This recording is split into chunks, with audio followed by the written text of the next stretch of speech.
Assalamualaikum warahmatullahi wabarakatuh. Alhamdulillahi rabbil alamin alladzi khalaqal insana fi ahsani taqwim. Asyhadu an la ilaha illallah wa asyhadu anna Muhammadar Rasulullah. Allahumma salli ala Muhammad wa ala alihi wa sahbihi ajma'in. Faqala Allah Ta'ala fil Qur'anil Karim, a'udzu billahi minasy syaithanir rajim. Bismillahirrahmanirrahim. Alladzina yufuna bi ahdillahi wa la yanqudunal mitsaq walladzina yasiluna ma amara Allahu bih ay yusalla wa yakhshawna rabbahum wa yakhafuna su'al hisab. Jannatu adnin yadkhulunaha wa man salaha min abaihim wa azwajihim wa zurriyyatihim wal malaikatu yadkhuluna alaihim min kulli bab. Ibu-ibu, bapak-bapak, kaum muslimin, kaum muslimat sidang jemaah maghrib yang dirahmati dan dimuliakan oleh Allah Subhanahu wa taala. Marilah kembali kita bersyukur kepada Allah Subhanahu wa taala. Alhamdulillah, sampai saat kini Allah masih berkenan untuk mengizinkan kita melangsungkan hidup dan kehidupan. Semoga apa yang kita nikmati, apa yang kita rasakan, apa yang sudah kita terima nanti bisa kita mempertanggungjawabkannya di hadapan mahkamah Allah yang seadil-adilnya. Tentu jalannya adalah bagaimana kita selalu berusaha menjadi hamba-hamba Allah yang bersyukur atas nikmat yang diberikan kepada kita. Salam dan salam buat junjungan kita Nabi besar Muhammad sallallahu alaihi wasallam. Allahumma salli ala Muhammad wa ala alihi wa sahbihi ajma'in. Ibu-ibu, bapak-bapak sidang jemaah yang dimuliakan Allah, kita harus tetap punya keyakinan bahwa untuk mentaati Allah dan terbebas dari azab api neraka dan kita nanti masuk ke dalam surganya Allah, itu tidak cukup hanya dengan melakukan ritual-ritual yang makhdhah. Setelah kita mentauhidkan Allah, mengesakan Allah, lalu kita taati Allah Subhanahu wa taala dengan mengerjakan perintah-perintahnya berupa hal-hal yang makhdhah, yang wajib. Sebutlah itu salat, puasa, berzakat ataupun menunaikan rukun Islam yang kelima, naik haji ke Mekah. Ada satu lagi yang harus menjadi perhatian serius kita, yaitunya bagaimana berusaha kita untuk hablum minan nas kita. Jadi mentaati Allah itu ada hablum minallah, yang kedua namanya hablum minan nas. Adisiko orang yang banyak agak lalai, ibu-ibu dan bapak-bapak. Ada orang yang mungkin menyangka dengan dia solat, dengan dia rajin solat, rajin puasa, lalu dia tidak mau memperhatikan secara serius tentang hablum minan nasnya. Padahal kalau kita lihat ayat-ayat Allah Subhanahu wa taala dalam Al-Qur'an, saat Allah menyuruh kita untuk memperbaiki hubungan dengan Allah itu sendiri, memperbaiki tauhid kita, memperbaiki ketaatan kita, setelahnya pasti Allah menyuruh kita untuk menjaga dan memperbaiki hubungan kita dengan manusia. Nah, misalnya di beberapa ayat, misalnya dalam surat Ar-Ra'd, surat yang ke-13, saat Allah Subhanahu wa taala menjanjikan surga kepada kita, maka untuk mendapatkan surga itu syarat nan pertama, alladzina yufuna bi ahdillahi wa la yanqudunal mitsaq. Orang-orang yang senantiasa menepati janjinya dengan Allah, artinya dia selalu berusaha mempereloi hubungannya dengan Allah. Ya. Nah, setelah itu pasti Allah jelaskan, walladzina yasiluna ma amarallahu bih ayyusala. Dan orang-orang yang memang selalu berusaha bagaimana memperbaiki hubungannya dengan sesama manusia, terutama kita orang-orang yang beriman. Ya. Nah, saat salah satunya saja tidak kita laksanakan, maka ketaatan kita kepada Allah belum sempurna. Ya, contoh, ada orang yang memang sholatnya terjaga, terpelihara, ya, puasanya rajin, sholat berjamaahnya terus, ikut kajian, namun hubungannya dengan sesama manusia, dengan tetangganya, dengan teman tempat bekerjanya, dengan masyarakatnya, dengan orang-orang terdekatnya tidak baik. Semakin hari semakin rusak, semakin hari semakin keruh, semakin hari semakin kusut. Ya. Maka gagallah dia dalam mentaati Allah Subhanahu wa taala. Ada juga mungkin kebalikannya, ada orang yang memang sosialnya sangat luar biasa, rajin membantu orang, ya. Apa saja kegiatan-kegiatan di kampung dia ikut, gotong royong, bakti sosial, apa saja membantu orang lain, dia begitu ringan tangannya untuk membantu. Tapi dia tidak mengerjakan perintah Allah, terutama yang maqdhu, yang sangat wajib kepada dia, yaitunya contoh sholat. Juga gagal.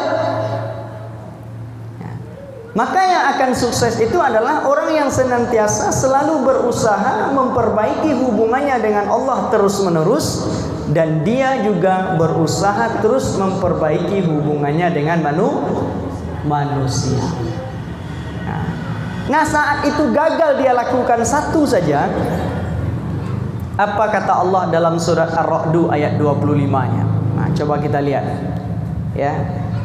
وَالَّذِينَ يَنْقُضُونَ عَهْدَ اللَّهِ مِنْ بَعْدِ مِيثَاقِهِ وَيَقْطَعُونَ مَا أَمَرَ اللَّهُ بِهِ أَنْ يُوصَلَ وَيُفْسِدُونَ فِي الْأَرْضِ أُولَئِكَ لَهُمُ اللَّعْنَةُ وَلَهُمْ سُوءُ الدَّارِ. Orang-orang yang sudah teguh perjanjiannya dengan Allah, lalu dia ingkari. Nah, nyola bajonji jo Allah, lalu nyo ingkari janji itu. Apanya yang rusak? Hubungannya dengan Allah. Dia berjanji mentaati Allah, dia berjanji mentauhidkan Allah, dia berjanji tidak akan mempersekutukan Allah, lalu dia ingkari itu semua. Maka yang rusak adalah hubungannya dengan Allah. Lalu ayat selanjutnya, dan dia putuskan apa yang diperintah oleh Allah untuk menyambungkannya. Allah nyuruh nyambung, nyo mutui. Allah nyuruh peloi, nyo merusak. Allah nyuruh mempajani, nyo mempakaruh. Allah nyuruh nyelesain, nyo mengusui.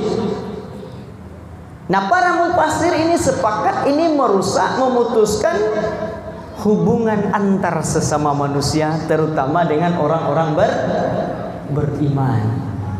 Apa kata Allah setelah itu? Mereka itu akan saya kutuk. Nah, coba bayangkan. Mereka yang mana? Bisa saja rusak hubungannya dengan Allah, rusak hubungannya dengan manusia, atau rusak salah satunya. Sama saja mereka akan dikutuk. Nah, kalau sudah dikutuk oleh Allah, maka Allah katakan tempatnya adalah su'uddar. Tempatnya adalah di tempat nan paling buruk nanti di akhirat. Artinya neraka. Waktu kita peringatan Maulid Nabi besar Muhammad SAW di sini saya sampaikan, maka jangan heran nanti saat ada orang yang taat, solatnya terjaga, puasa Senin Kamisnya jalan, solat berjamaah, kajian kian kemari, tapi tetap dilemparkan masuk neraka. Ini kenapa? Karena hubungannya dengan manusia tidak selesai. Maka tidak ada pilihan lain bagi kita ibu dan bapak. Kalau kita ingin mulus masuk ke dalam surga, kita perbaiki hubungan kita dengan Allah, kita perbaiki tauhid kita, kita perbaiki ketaatan kita, dan jangan lupa kita juga harus berusaha bagaimana hubungan kita dengan manusia semakin baik. Nah, maka insya Allah pertemuan kita samarkan saja kajian kita di masjid, ya. Kita akan membahas fikih ukhuwah. Silakan nanti dicari fikih ini ada. Kita akan bahas buku, saya tidak bawa sekarang ibu dan bapak, karangan Dr. Abdul Halim Mahmud. Judulnya adalah Fikih Ukhuwah, karangan Dr. Abdul Halim Mahmud. Di sana nanti akan kita temui beberapa solusi-solusi, jalan-jalan keluar terhadap persoalan-persoalan susahnya kita memperbaiki hubungan kita sesama manusia. Nah, pada malam hari ini kita akan coba lihat dulu dua hadis Rasulullah sallallahu alaihi wasallam berkaitan dengan pentingnya hablum minan nas ini.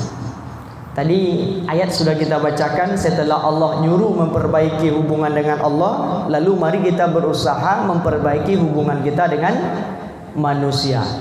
Ya, saat itu tidak sukses kita lakukan, maka kita akan gagal sampai ke surganya Allah Subhanahu wa taala.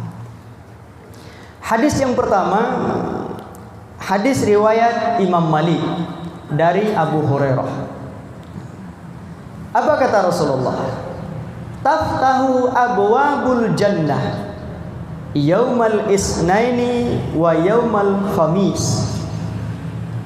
Pintu-pintu surga itu, kata Rasulullah, dibuka oleh Allah setiap hari Senin dan setiap hari Kamis.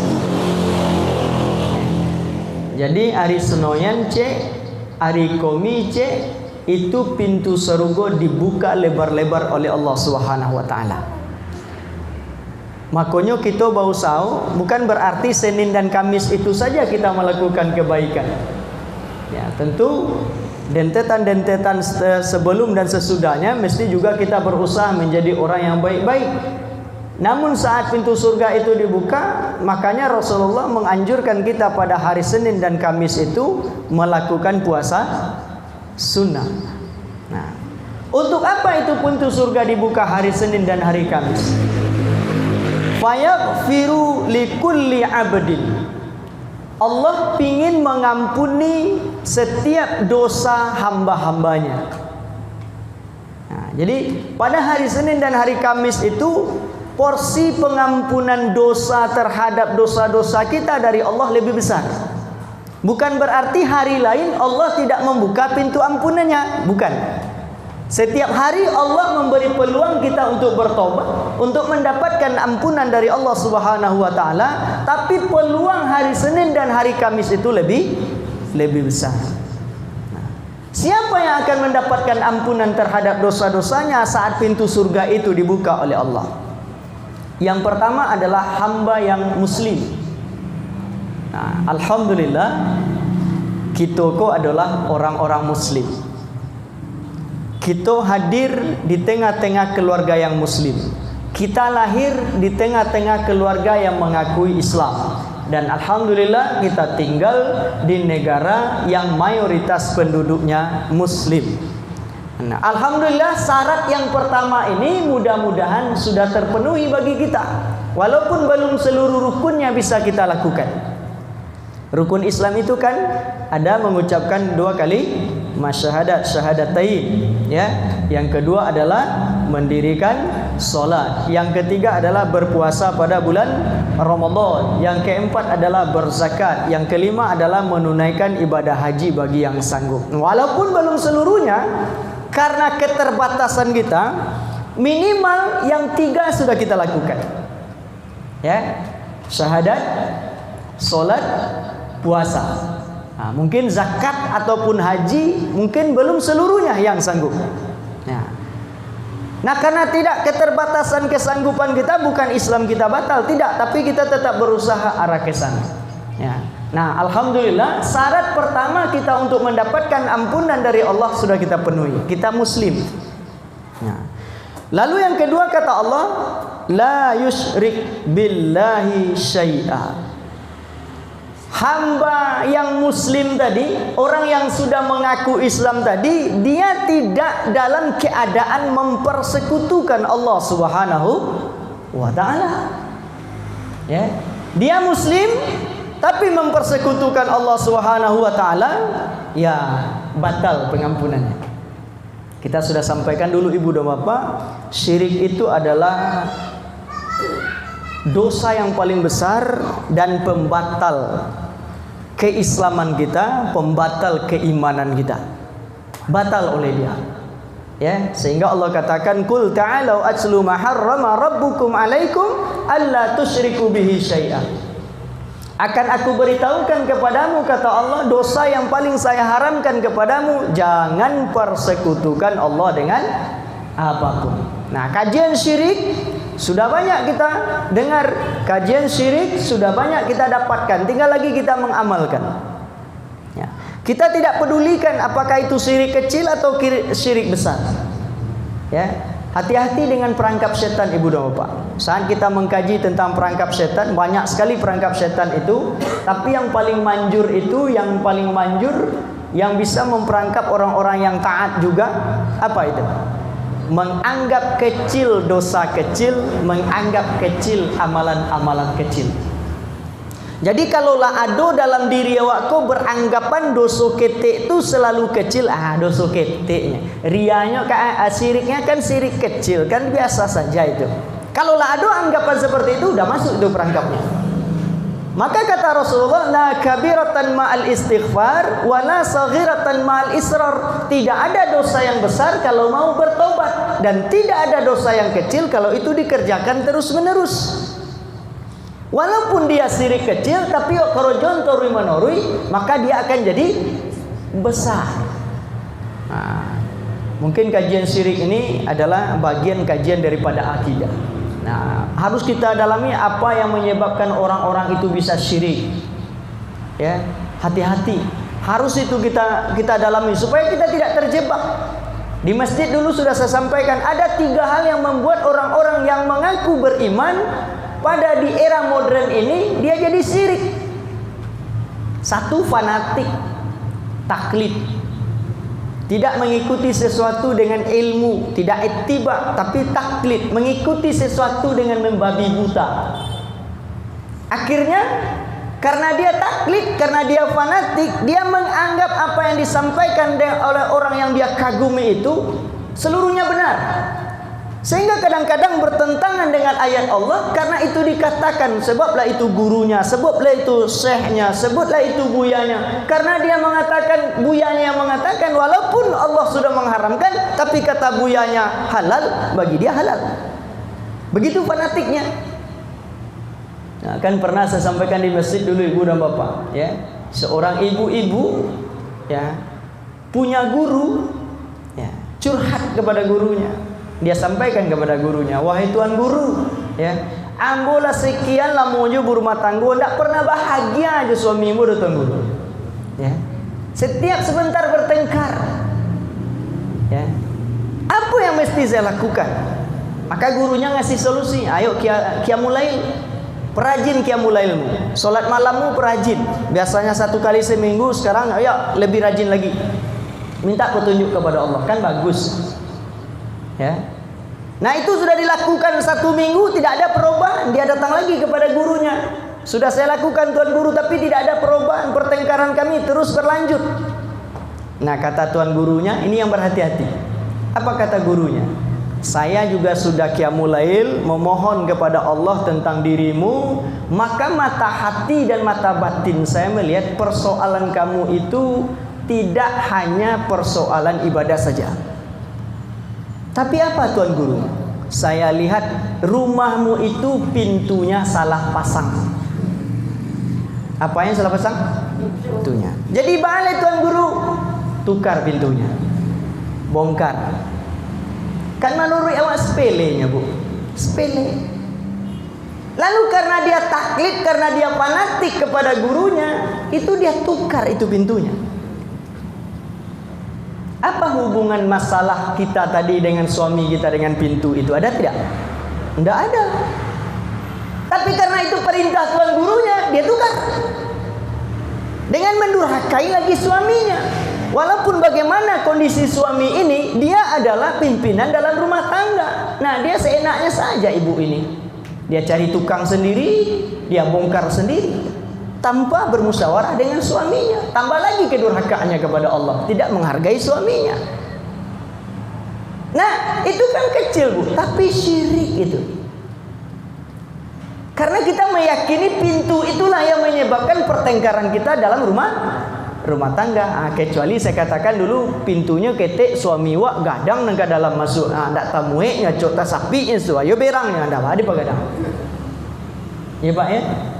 Nah begitu. Jadi taklid guru kita untuk kita hargai, untuk kita hormati. Silakan menghargai guru, menghormati guru. Silakan kita kagum kepada seseorang. Silakan karena keilmuannya, kesolehannya, ketaatannya. Tapi jangan sampai taklid. Yang kedua, apa yang buat orang syirik? Buat orang syirik itu berikutnya adalah kekuatan alam. Alam ini kalau tidak hati-hati, dia bisa memberikan sesuatu kepada kita dan memberi juga kemudaratan. Ya. Nah, saat orang tidak menyandarkan kekuatan-kekuatan alam ini kepada Allah, bahasanya kekuatan alam itu adalah kekuatan Allah karena izin Allah. Nah, tidak jarang orang yang mengadakan sesajian ke alam itu. Sesajian ke Gunung Merapi, sesajian ke laut, sesajian ke gunung-gunung, ke kayu-kayu gadang, ke batang-batang kayu, ke batu-batu, ke kuburan-kuburan. Itu kenapa? Karena dia hanya menyandarkan alam itu yang secara tidak langsung dia sudah mempertuhan alam itu. Padahal alam itu adalah makhluk dari Allah Subhanahu wa taala. Nah, kita tidak berpanjang-panjang di sini Bu. Yang ketiga yang membuat orang syirik di zaman modern ini adalah tradisi, kebiasaan. Kebiasaan yang memang tidak cocok dengan ajaran Islam. Nah, saat kita kaji ini Ibu dan Bapak, orang mulai marah. Oh, itu kan ada istiadat. Kebiasaan-kebiasaan boleh, tapi jangan kita sampai mempersekutukan Allah Subhanahu wa taala. Nah, banyak itu. Ya. Saya sampaikan dulu Bu. Sampai hari ini sangat susah di kalangan umat Islam yang mengaku dia modern itu, ulang tahun putra-putrinya itu masih niup-niup lilin. Salah kita pakai lilin? Tidak. Lampu mati, tidak ada alat penerang, silakan gunakan lilin. Tidak ada dosa. Tapi saat di hari ulang tahun itu harus ritualnya meniup lilin, itu kebiasaan orang Majusi, orang Yahudi. Itu yang tidak boleh. Nah, susah betul Bu. Yang kecil itu susah. Tidak hanya di tengah masyarakat, sekolah-sekolah juga ada yang melakukan. Gurunya tiup-tiup lilin, ya Allah. Ulang tahun gurunya tiup-tiup lilin. Lebih lagi Ibu Bapak. Dan ini hati-hati. Maka kita sampaikan dulu ya, jangan benarkan setiap kebiasaan, tapi biasakanlah yang benar. Setiap kebiasaan itu kalau tidak benar, tidak usah kita pakai. Saya barusan Bu di kampung mengurus kemenakan. Memang agak sedikit kelas saya dengan mama-mama saya, tapi tidak jadi persoalan. Karena menurut saya berada insyaallah di jalan yang benar. Apa contoh? Contoh kalau di kampung itu mantan tando Bu, itu dia pukul 12 malam. Dan mantan batigo nama nunggu serumah. Zisko mengana namanya itu Pak, mantan tando mengana namanya. Dia ambo batando no. Kok sampai larut malam orang ke istirahat? Batando dia te jando malam-malam, beko tibo orang batigo barang balimo paling banyak mantan tando itu nan menunggu serumah. Saya robah kemarin kemenakan saya Bu. Kemenakan kontan saya sore saya adakan. Lalu ada kebiasaan lagi di kampung saya, kalau baralik itu kalau balarak, sikole balarak Bu. Nak daru merapula itu kalau di kampung ambo kagulut-gulut sanjo. Batalempong. Ya, urang azan bego, talempongnya babunyi je. Sampai di rumah, urang solat inyo baka cintung makan. Saya robah. Kemarin kemenakan saya nggak ada. Mau belara, iyo sore belara. Oh nggak bisa, nggak usah belara. Sendiang saya. Habis itu. Kenapa tidak bisa? Jadi ada kebiasaan kita ini sebenarnya tidak benar. Tapi adat basandi sarak basandi kitabullah itu mesti kita robah walaupun apa resikonya. Tapi kalau itu tidak akan mencederai sarak, tidak akan bertentangan dengan syariat, ya silakan jalankan, tidak masalah. Ya. Ini yang kedua, ya. Orang yang akan diampuni oleh Allah dosanya itu dia muslim, dia tidak mempersekutukan Allah. Dia muslim tidak mempersekutukan Allah, dia taat, dia mentauhidkan Allah, tapi dia tidak berbaikan dengan manusia. Apa kata Rasulullah? Illa rajulan kanat bainahu wa baina akhihi syahna'u. Orang yang muslim dia tidak mempersekutukan Allah, tapi dia tidak berbaikan dengan saudaranya, dia menaruh dendam, maka kata Rasulullah, tangguhkan buat dia ampunan. Anziru hazaini hatta yastaliha. 3 kali Rasulullah ulang. Tangguhkan ampunan terhadap dosanya sampai dia berbaikan dan berdamai dengan saudaranya. Benar sekali. Ayat sudah mengatakan, hadis sudah mengatakan bahwa pentingnya hablum minan nas ini. Awak taat, nak doa mempersekutukan Allah doh. Awak muslim, awak beribadah, tapi kita tidak berbaikan dengan manusia yang lain, dengan tetangga kita, dengan masyarakat kita, dengan teman-teman, dengan saudara-saudara kita, maka saat itu harusnya kita mendapatkan ampunan dari Allah, lalu Allah tangguhkan. Sampai kapan ditangguhkan? Sampai awak berdamai. Ya. Nah, kita salah satu kelemahan kita manusia harus kita akui, awak ko orang yang suko tersinggung dan suko menyinggung. Betul tidak? Dan selama ko ndak do nyinggung orang do. Ambo yakin sekali ada juga orang yang tersinggung dengan bahasa-bahasa. Ambo selama ko ya ndak ada tersinggung-singgung deh. Mustahil. Salah satu kelemahan kita adalah orang yang mungkin suka tersinggung, ya, sensitif benar. Ndak awak do tapi lah tersinggung surang sewa. Ya, agak lain madu orang awak lah tersinggung. Ya kan?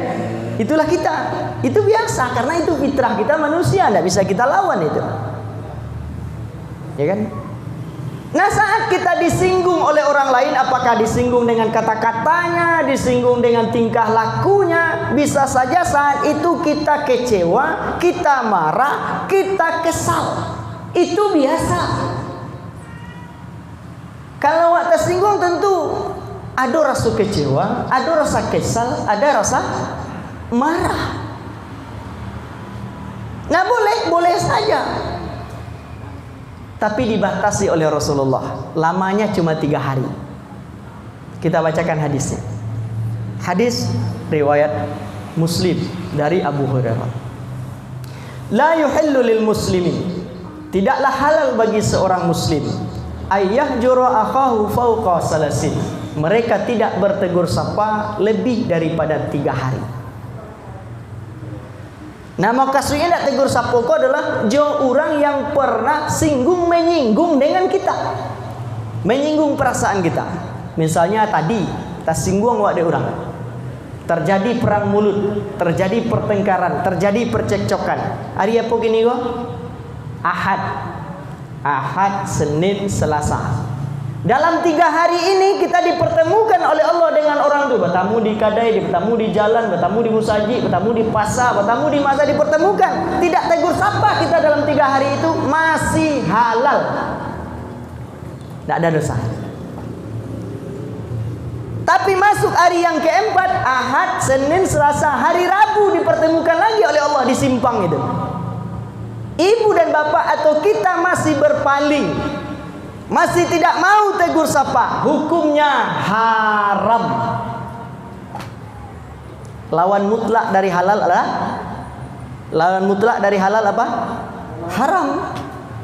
Lawan mutlak halal itu haram. Kalau tidak halal pasti haram. Kalau kata Rasulullah la yuhillu, tidaklah halal, berarti haram. Ya. Nah, setiap kita bertemu dengan mereka, kita dipertemukan oleh Allah dengan dia, lalu kita belum juga menjalin komunikasi, belum kita bertegur sapa, maka tetap kita melakukan yang haram. Dosanya ngalir. La yaltaqiyani fayaridu hadza wa yaridu hadza. Maka setelah 3 hari itu Allah mempertemukan mereka pada satu tempat, lalu yang satu memalingkan wajahnya, yang satu lagi memalingkan wajahnya juga. Buang muka. Ya. Tetap berpegang dengan prinsip saya tidak salah. Siapa yang mau disalahkan? Tidak ada. Walaupun dia salah, tidak mau disalahkan. Cobalah lihat negeri kita hari ini. Udah jelas-jelas salah, dia tidak mau disalahkan. Kalah di pengadilan ini, naik banding. Padahal dia sudah betul salah. Itu menandakan orang tidak mau disalahkan. Jadi kalau pagangnya dia prinsip, ada yang tidak salah. Inyo ketik, adalah dulu makan garam padanya. Apa dulu lah ia tu dulu makan garam padanya. Makan burger dulu ambo pak. Ya waktu itu lu ada burger lagi kan? Waktu wak lain lu ada burger, kini ada burger. Ya. Maka kata Rasulullah SAW, jadilah orang-orang yang disampaikan oleh Rasulullah ini saat terjadi pertengkaran, persinggungan di antara kita. Wa khairuhuma, maka yang terbaik di antara mereka berdua itu adalah alladzi yabda'u bis salam, yang pertama kali menegur dengan salam. Ba'ajo salam disuruh, ba'di tidak jo yang lain. Bukan tidak boleh dengan yang lain, tapi lebih afdol dengan ucapan salam. Karena ini penghormatan dalam Islam. Misalnya awak suruh di simpang hari kampe lah rodo emosiwa, awak yang ikut-ikut kajian kan tahu awak bahasanya hablum minan nas tu kalau dirusak awak berdosa. Tahu awak masuk. Kama tu pak, kama tu teh, kama tu dah. Awak sapunya. Nah, boleh. Tapi Rasulullah menyuruh kita menegurnya itu dengan ucapan salam. Kenapa? Karena kata Rasulullah pada hadis yang lain, awwalu adullukum ala syai'in, akan aku beritahukan kepadamu sebuah pekerjaan ringan. Pekerjaan itu ringannya, iza fa'altumuhu, maka apabila kamu mengerjakan pekerjaan yang ringan itu, tahabbtum, maka akan muncullah dalam diri kamu rasa saling mencintai. Apa itu? Kata Rasulullah SAW, afsus salam, menebarkan salam. Maka awak disuruh dek Rasulullah saat awak nak bailoan, saat awak bakas singgungan, saat awak tidak tegur sapa, lalu kita awali tegur sapa kita itu dengan ucapan salam. Assalamualaikum teh. Assalamualaikum ma, assalamualaikum pak, assalamualaikum dah. Kamu udah tuh, kamu etik tuh, singgahlah dulu. Jo salam kita awali. Kenapa? Karena kata Rasulullah, dengan salam itu tahabbtum, akan lahir rasa cinta di hati kita, akan muncul rasa kasih sayang di hati kita terhadap saudara-saudara kita. Nah, kita sudah sampaikan, mungkin juga kajian-kajian Ustaz sebelumnya, hati-hati juga dengan salam. Karena salam ini adalah kata penghormatan dalam Islam yang sangat luar biasa. Waktunya panjang, tidak terbatas. Kalau kita ucapkan selamat pagi, pagi itu mungkin mulai jam 6 sampai jam 11. Lalu setelah jam 11, tidak selamat lagi, harus kita ucapkan lagi selamat siang. Siang itu sampai jam berapa? Dari jam 11 sampai jam 3. Jam 3 masuk lagi selamat sore. Ya kan? Sore itu sampai jam berapa? Dari jam 3 sampai jam 6. Ucapkan lagi satu lagi selamat malam. Ya, malam itu sampai jam berapa? Jam malam sampai dari jam 6 sampai jam 12. Itu cele-cele selamat tengah malam. Tengah malam lah sampai ke selamat subuh. Kan sebentar awak ngecen itu tuh. Itu mulianya salam. Assalamualaikum itu 24 jam. Maka disuruh oleh Rasulullah SAW kita memperbaiki hablum minan nas ini diawali dengan mengucapkan salam. Nah, setelah kita ucapkan ibu dan bapak salam ini, ayo kita amalkan juga ajaran salam itu. Karena dalam salam itu ada 3 yang sedang kita berjanji dengan saudara kita. Ya. Yang pertama kita menjamin keamanan dan keselamatannya. Yang kedua kita menjamin rahmat bagi dia, kasih sayang. Yang ketiga kita akan membawa mereka kepada keberkahan. Jadi pas awak mengecekan Assalamualaikum warahmatullahi wabarakatuh, secara tidak langsung, suka tidak suka, kita sudah berjanji dengan saudara kita itu. Assalamualaikum. Lalu ibu jawab, bapak saya jawab, waalaikumsalam. Nah, salam keselamatan. Wahai saudaraku, wahai jemaahku, wahai ibuku, wahai bapakku, wahai anak-anakku, selama engkau berada dalam pandanganku, selama engkau masih ada di tempatku, ku jamin keselamatan dan keamananmu. Lalu dijawab, saya pun akan jamin keamanan dan keselamatanmu, wahai saudaraku.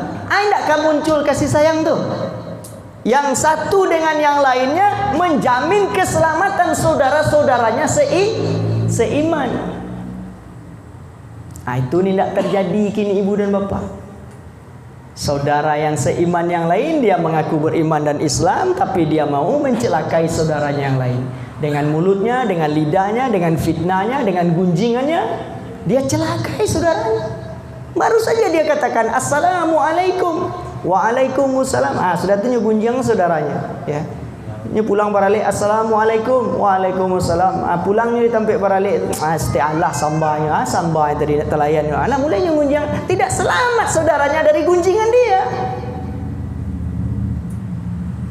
Nah, sehingga apa? Tahabbtum itu, rasa sayang itu tidak muncul di hati kita. Sekedar hanya kita ucapkan, padahal kita mengatakan bahwasanya kita akan memberikan keselamatan. Nah, setidaknya dia selamat dari lidah kita, selamat dari gunjingan kita, selamat dari fitnah kita, selamat dari memperolok-olokkannya, selamat dari mencacinya, selamat daripada menghinanya, mencemoohnya, menggelar-gelarinya dengan gelaran yang tidak baik. Nah, selamat.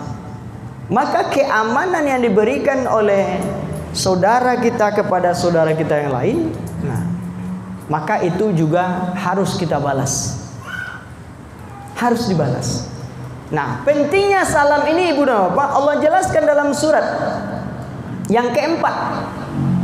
Surat yang keempat, surat An-Nisa, ayat yang ke-86. Silakan dibuka nanti, ya.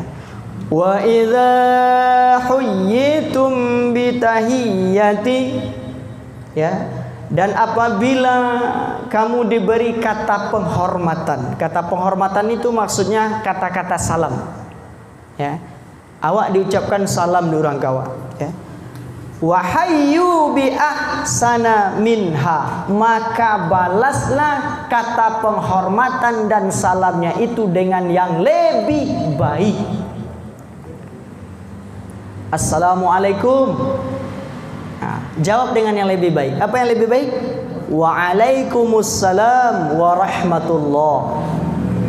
Diucap Assalamualaikum warahmatullahi, jawab dengan yang lebih baik. Waalaikumsalam warahmatullahi wabarakatuh. Ini berkaitan dengan salam, ya. Nah, setidak-tidaknya kalau tidak dijawab dengan yang lebih baik, aurudduha, atau yang seimbang dengannya. Maka ibu dan bapak, saat awak tidak pakai sapuan tadi, lah dimulai dia awak je ucapan salam, dia tahu menjawab salam hukumnya wajib.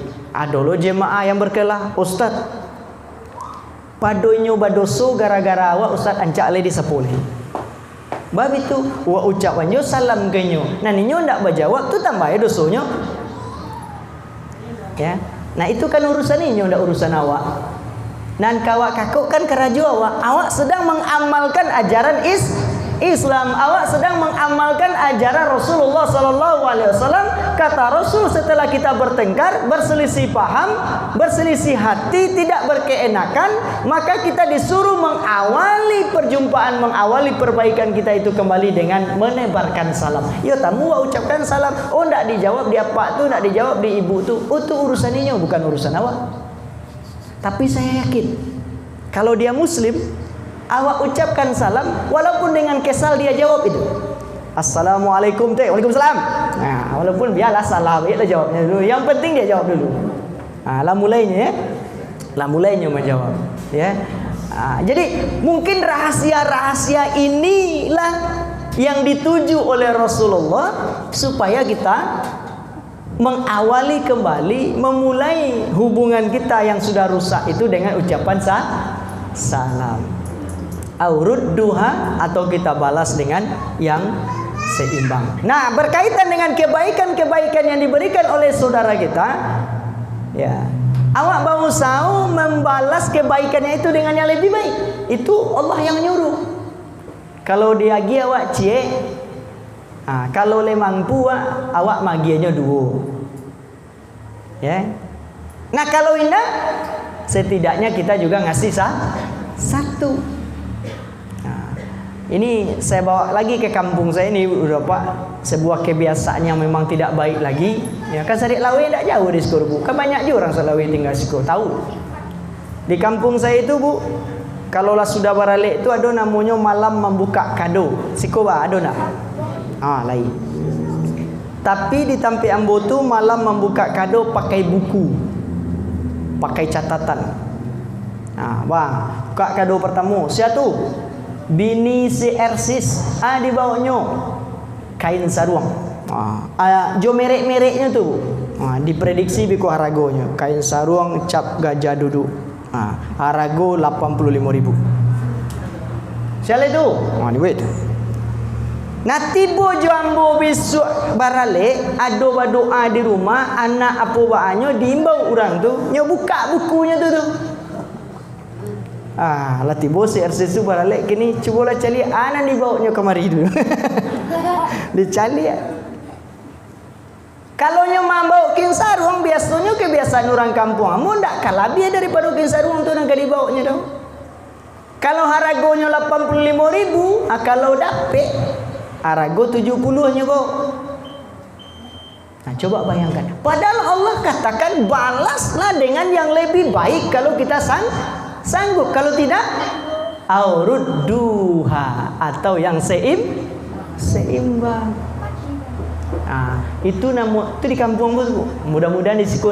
Itu pun sudah saya hancurkan untuk keluargamu. Buku-buku yang disimpan di uni-uni ambo dulu, kitab sucinya tentang baralek-baralek itu ambo suruh bakar. Ya, ndak perlu dicatat apa bawaan orang tu. Sebab akan terjadi upek dia puji. Misalnya ada sumandan awak, ada ampek saudara awak laki-laki babini nyo kerampek-rampek.